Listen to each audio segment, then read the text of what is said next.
বাচ্চারা আমার এই ভিডিওটি দেখবা না, আর ভিডিওটি শেষ পর্যন্ত না দেখে কেউ বাজে মন্তব্য করবেন না। আজকালকার দিনে তো ছেলে মেয়েরা কিছুদিন রিলেশনের পরেই তাদের মাঝে ফিজিক্যালি রিলেশন তৈরি হয়। আচ্ছা, কোনো ছেলেকে আমরা বুকে হাত দিয়ে বলতে পারবো যে নির্জন একটা ঘরে রাতের বেলায় আমাদের পাশে সুন্দরী একটা মেয়ে থাকবে, আর আমরা তার দিকে কোন নজরে তাকাবো না, তার কোনো ক্ষতি করবো না? শুনতে খারাপ লাগলো, এটাই সত্য যে বর্তমানে সেক্স জিনিসটা আমাদের কাছে শারীরিক মজা হয়ে দাঁড়িয়েছে, আর আল্লাহর ভয় বলতে কোনো জিনিসই আমাদের ভিতরে নেই। এখন আপনারা হয়তো এটাই ভাবছেন যে টুপি পরে কেন আপনাদের এসব কথা বলছি আমি। হ্যাঁ, কারণ আছে। কারণ অনেকদিন আগে একটা গরিব ছেলে মসজিদের কোনায় বসে লেখাপড়া করত। হঠাৎ একদিন রাতে একটা মেয়ে এসে ছেলেটিকে বলল, দেখেন বাইরে ডাকাতি হচ্ছে, আপনি কিছু সময়ের জন্য আমাকে থাকতে দেবেন, ডাকাত থেমে গেলেই আমি চলে যাব। তখন ছেলেটি মেয়েটিকে বলল, দেখেন আমি গরিব, তাই আমি এখানে লেখাপড়া করি, আপনার সাথে যদি কেউ আমাকে এখানে দেখে তাহলে আমাকে এখান থেকে তাড়িয়ে দেবে, আপনি প্লিজ এখান থেকে চলে যান। তখন মেয়েটি বলল, দেখেন আমি এখান থেকে বেরোলে এখন আমার ক্ষতি হতে পারে, আর আমি যদি এখানে থাকি তাহলে একদম আমি নিরাপদে থাকবো। এটা শুনে ছেলেটি মেয়েটিকে থাকতে দিল। তারপর যখন ডাকাতদের মারামারি থেমে গেল তখন ছেলে বলল, চলুন আপনাকে আমি এগিয়ে দিয়ে আসি। তখন মেয়েটি বলল, এত রাতে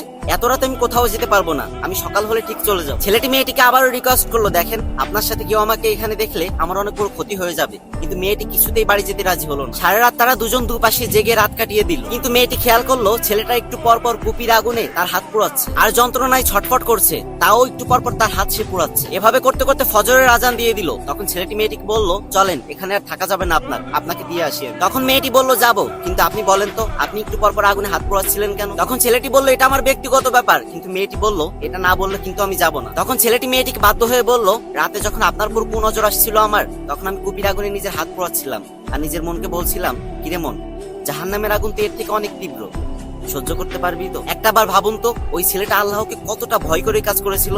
আর এটাও ভাবুন, যদি আমি ওই জায়গা থাকতাম তাহলে আমরা কি করতাম। এই গল্প বলার আমার কোনো উদ্দেশ্য নেই, নামাজ পড়ে বেরোলাম, তাই ভাবলাম আপনাদের সাথে একটা ইসলামিক ভিডিও শেয়ার করি।